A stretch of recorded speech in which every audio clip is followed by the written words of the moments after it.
Halo Sobat Sidika, selamat datang di podcast Sidika seputar informasi Dinas Kesehatan Kota Kediri. Saya Tiwu, host podcast Sidika.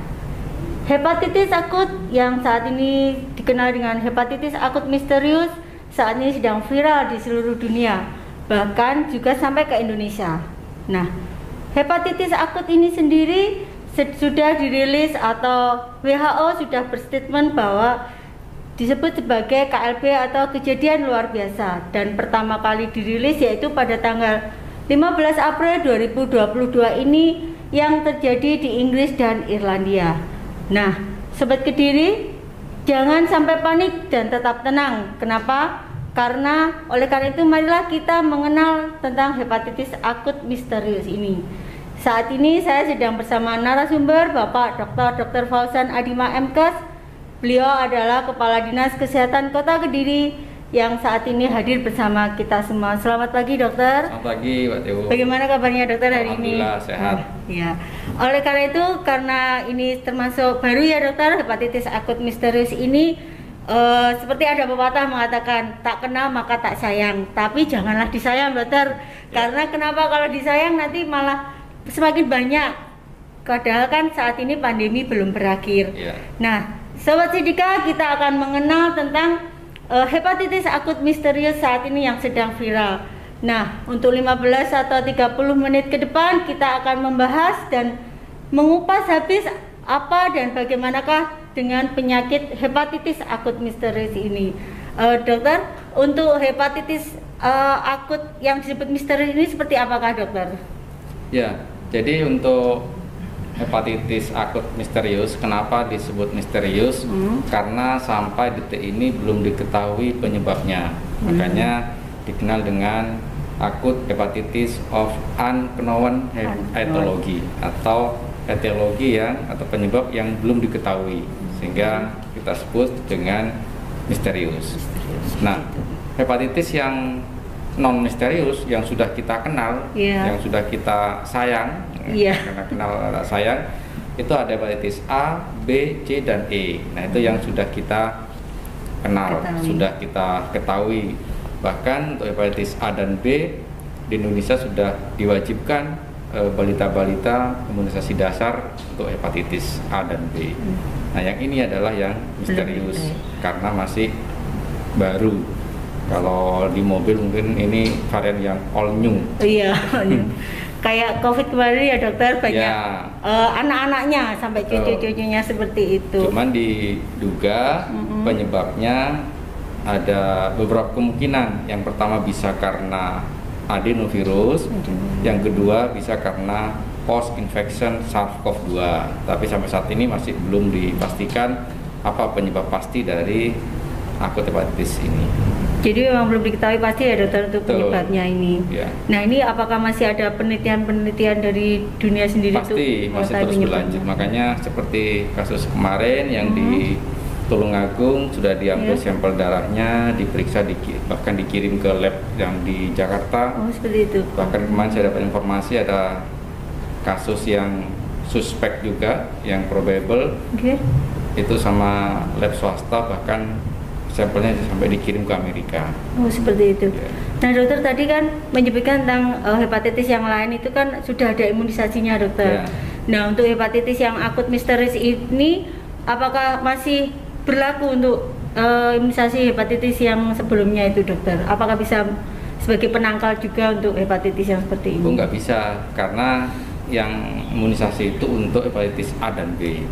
Nah, yang misterius ini bukan A dan B, di luar A dan B, sehingga tidak bisa menangkal imunisasi itu.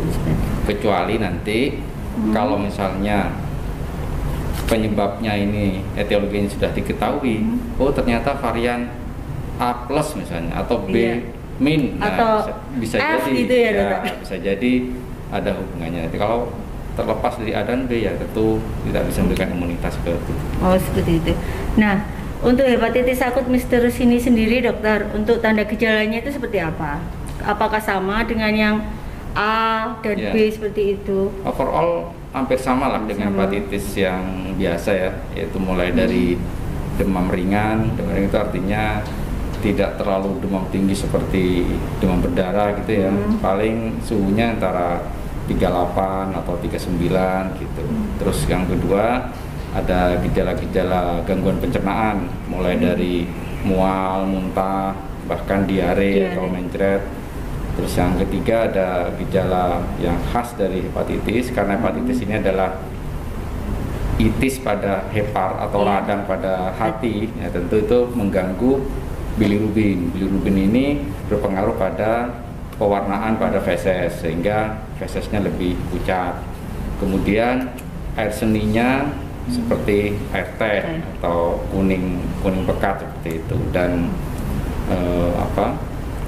sklera mata atau kelopak mata berwarna agak kuning, termasuk tubuh juga agak kuning karena bilirubinnya tinggi seperti itu. Iya dokter, saya baca di internet tuh kayaknya untuk hepatitis akut misterius itu menyerang ke anak-anak. Apakah seperti ada batasan usia untuk biasanya yang lebih serang hepatitis ini, dok? Ya, itu berdasarkan surveillance epidemiologinya ya. Jadi dari kasus pertama kali yang ditemukan mulai tanggal 5 April, 15 April sampai 7 Mei ada di sekitar 12 negara termasuk Indonesia. Rata-rata semuanya yang diserang adalah usia kurang dari 16 tahun. 16 tahun. Nah, tapi apakah akut hepatitis ini hanya menyerang pada anak-anak? Masih diteliti sampai sekarang. Tapi yang jelas dari surveillance epidemiologi yang terserang untuk akut hepatitis ini adalah yang di bawah 16 tahun. Belum ada kasus yang menyerang pada usia-usia dewasa.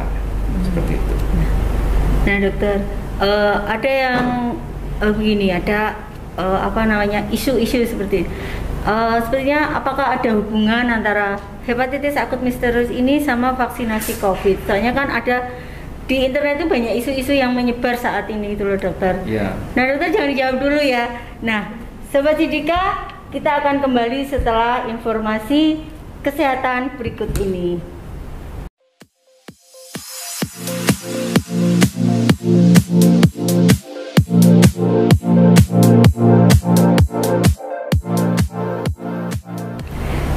Sobat Sidika, kita kembali pada podcast Sidika. Nah dokter, untuk pertanyaan yang tadi yang belum sempat dijawab, untuk isu-isu yang saat ini sedang beredar, apakah ada hubungannya vaksinasi COVID-19 ini dengan hepatitis, kemunculan hepatitis akut misterius ini dokter? Ya, oleh itu kan berita hoax ya, jadi sudah disampaikan oleh Kementerian Kesehatan secara resmi bahwa tidak ada hubungan antara kasus hepatitis akut ini dengan pasien COVID-19 ataupun dengan vaksinasi. Kalaupun ada kasus yang sama, itu adalah kasus yang bersamaan antara, kan banyak nih orang kena hipertensi, kena juga diabetes seperti itu. Nah sama, kemarin ada kasus yang hepatitis akut, kebetulan dia juga terkena COVID. Jadi dua hubungan yang sebenarnya tidak ada hubungannya. Oh seperti itu.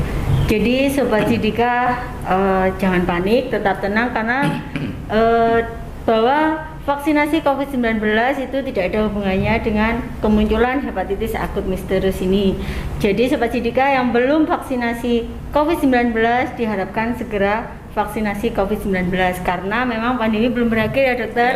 Walaupun ini kasusnya landai tapi tidak boleh terlalu terlena. Jadi soalnya memang belum hilang sama sekali di muka bumi ini.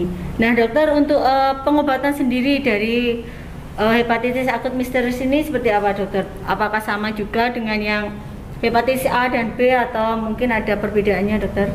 Ya kalau pengobatan memang belum ada yang spesifik ya, artinya kasus ini, hepatitis akut ini masih baru, penyebabnya juga belum diketahui, sehingga pengobatannya pun juga tidak diketahui. Tetapi untuk penanganannya itu sudah ada SOP atau protap dari Kementerian Kesehatan bagaimana penanganan akut hepatitis ini, mulai dari screening atau penapisan sampai perawatan di ruang isolasi sudah ada panduannya. Untuk pengobatan sementara memang masih mengacu pada simptomatisnya atau gejala klinisnya, termasuk juga hasil dari laboratoriumnya. Kalau memang nanti SGO-SGBT-nya tinggi, nanti akan diturunkan dengan obat-obat itu. Kemudian kalau bilirubinnya tinggi, itu sementara hanya mengacu atau hampir samalah dengan hepatitis yang lama seperti itu. Dokter, kalau lihat kasus-kasus yang ada saat ini yang terjangkit, yang terkena hepatitis akut misterius itu kayaknya cepat ya dokter, banyak yang set gitu langsung meninggal seperti itu. Kayaknya kasusnya banyak yang cepat gitu loh, untuk dari mulai gejala apa enggak tahu, memang nggak terasa di rumah atau sudah dibawa ke layanan kesehatan sudah parah atau bagaimana.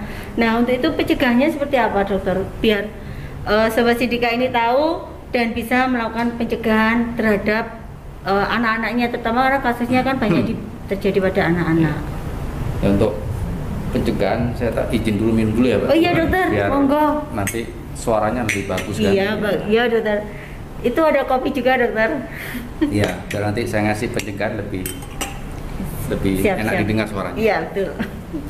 Jadi untuk pencegahan yang pertama, karena penyebabnya ini belum diketahui, tapi diduga sumber penularannya ini dari makanan.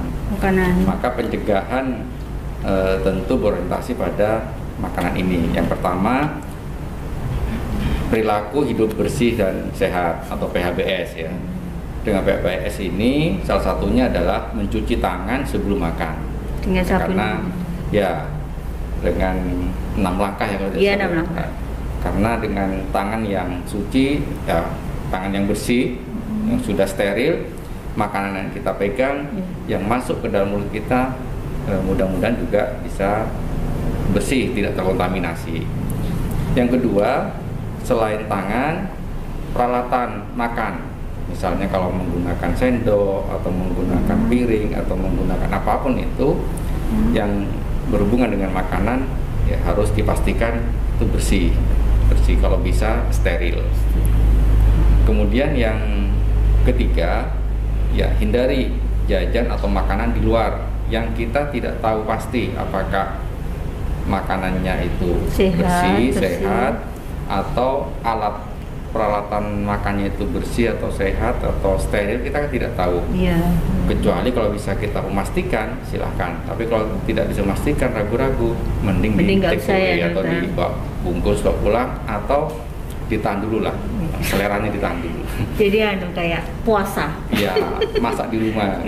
Kalau pengen jajan lemper, ya beli sendiri dibuat buat sendiri di rumah. Sulit dokter buat lemper itu. Ya kan banyak tutorialnya nanti. Iya. Di Sidika juga bisa ada tutorial. Oh iya betul. Bikin lemper bersama yang sehat. Ibu dan wanita ya dokter. Tutorial bikin lemper yang sehat, gitu, yang steril.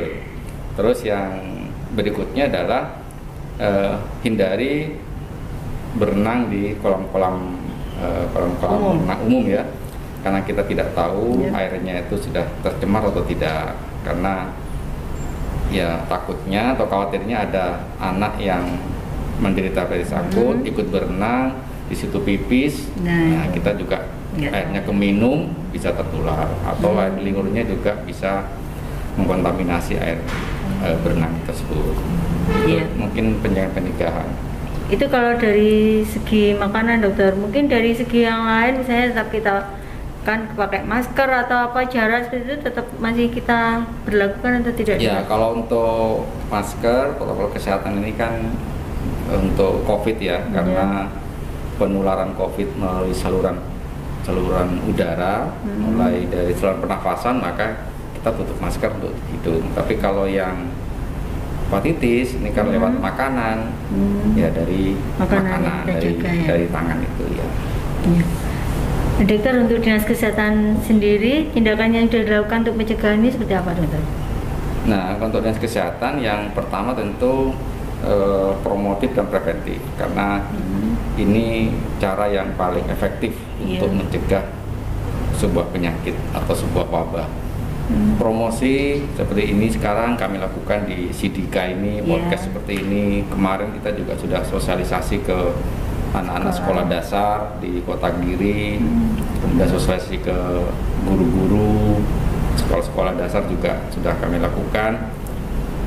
Kemudian kami juga akan melakukan himbauan puskesmas untuk melakukan ledang ke masyarakat, sehingga di tingkat RT, di tingkat RW itu mereka juga punya pengetahuan tentang hepatitis akut ini, juga untuk meredam kepanikan di masyarakat. Berikutnya yang kami lakukan adalah menyiapkan vaskes. Vaskes tentu ini juga harus kami siapkan, termasuk nakesnya. Jangan sampai pasiennya atau orang tuanya tidak panik, tapi malah nakesnya yang panik. Panik yang tidak tahu bagaimana harus menangani ini. Nah, kami akan sosialisasi itu ke para nakes bahwa ini loh sudah ada protapnya, sudah ada SOP-nya. Ketika menemukan pasien yang probable atau yang suspek hepatitis akut, maka screeningnya seperti ini. Apa yang sudah dilakukan mulai dari pemeriksaan SGOT GPT-nya, kalau tinggi harus kemana, kalau rendah harus kemana, kemudian penanganan di rumah sakit. Nah, kami hanya menyiapkan itu. Dan yang terakhir, kami juga menyiapkan rumah sakit rujukan untuk penanganan hepatitis akut ini di Kota Kediri, yaitu RSUD Gambiran kami tunjuk sebagai rumah sakit rujukan. Ya. Dokter, seperti COVID itu kan ada tempat isolasi tersendiri. Apakah nanti untuk mencegah seperti ini, apakah juga disediakan tempat sendiri atau bisa langsung ke rumah sakit rujukan atau bagaimana? Ya, idealnya nanti di rumah sakit itu harus menyiapkan ruang isolasi hepatitis akut ini, karena kita masih belum tahu penyebabnya apa ya. Jadi biar untuk mensterilkan, kemudian untuk antisipasi, terutama di rumah sakit kalau menyediakan alat makanan, ya kan harus steril ya, mungkin sekali pakai, terus ruangannya juga, sehingga tidak campur dengan pasien yang lain. Harapannya seperti itu. Oh iya dokter, sekarang kan ada sekolahan-sekolahan, ada beberapa sekolahan itu yang menyiapkan makan siang seperti itu dokter. Nah, harapannya untuk yang seperti itu bagaimana dokter? Karena tadi penurunannya lewat makanan seperti itu. Makanya kemarin kami juga lakukan sosialisasi ke sekolah-sekolah, terutama yang full day ya. Kalau full day tentu kan harus menyiapkan makan siang. Nah, untuk sekolah yang menyiapkan makan siang, kami himbau yang pertama hindari gerombolan dulu. Walaupun mereka prasmanan misalnya ya, harus hindari gerombolan, jangan sampai antrinya mengular bergerombol, namanya anak-anak SD mungkin ya. Yang kedua, pastikan bahan makanan yang disiapkan oleh pihak sekolah betul-betul bahan makanan yang sehat, yang higienis. Cara masaknya juga harus higienis. Bagaimana dengan pemasakan 100 derajat Celcius, kemudian seperti itu kan sudah ada panduannya ya. Kemudian yang ketiga, peralatannya harus bisa menjamin itu bersih dan steril. Kalau alat makannya itu dipakai berkali-kali, ya cara nyucinya harus yang bersih, jangan sampai ada sisa makanan terus kemudian dipakai kembali. Kalau bisa yang sekali pakai, kan sekarang sudah banyak kan piring-piring plastik atau mungkin sendok-sendok plastik yang sekali pakai itu malah lebih aman. Lebih aman ya dokter. Memang mungkin dari cost-nya lebih tinggi, tetapi itu konsekuensi untuk sekolah yang sudah menyediakan makan siang.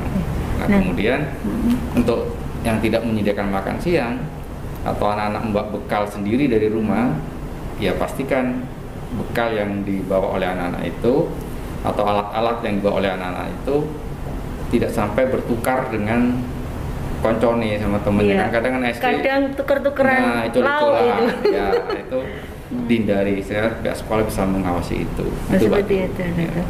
Kalau untuk sendiri dokter, kayak penjual-penjual makanan yang di luaran selain itu kan kayak misalnya contohnya ya junk food dan lain-lain itu kan itu mungkin nanti ada tindakan dari Dinas Kesehatan untuk himbauan atau bagaimana? Ya, nanti kami akan koordinasi dengan lintas sektor juga yang terkait.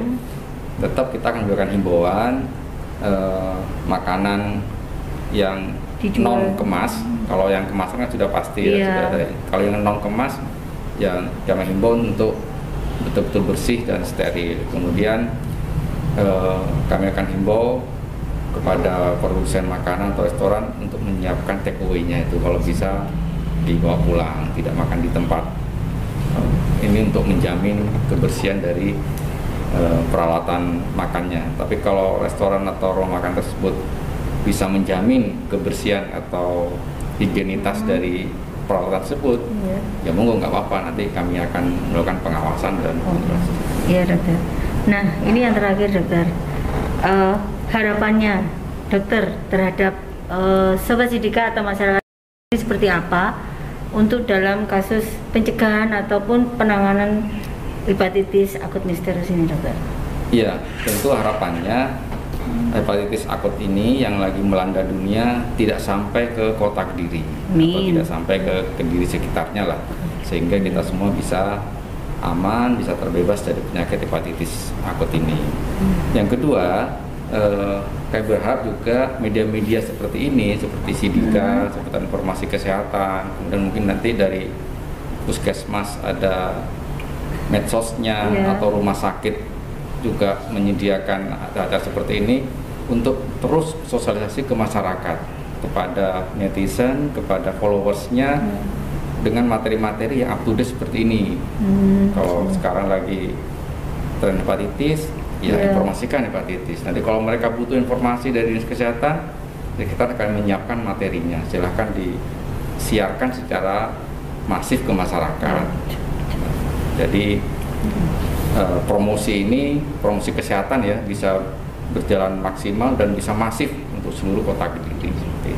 Sehingga warga kota Kediri itu tidak perlu panik ya, dokter. Betul. Kayak kemarin awal-awal COVID itu kan juga terlalu panik sehingga ketakutan sendiri. Jadi kayak ada yang psikologisnya agak depresi, kadang ya nggak mau tahu seperti itu. Nah, diharapkan tetap tenang, tetap melakukan pencegahan ya, dokter. Ya, dan juga masyarakat bisa mendapatkan informasi yang akurat dari lembaga resmi seperti dari Dinas Kesehatan, dari puskesmas, dari rumah sakit untuk masalah-masalah kesehatan, sehingga mereka tidak termakan oleh berita-berita hoax. Kalau yang resmi kan nggak mungkin Sidika memberitakan yang hoax kan nggak mungkin. Iya, betul, dokter. Malah akan kita bahas ya, dokter, kalau ada isu-isunya seperti itu. Terima kasih banyak, dokter.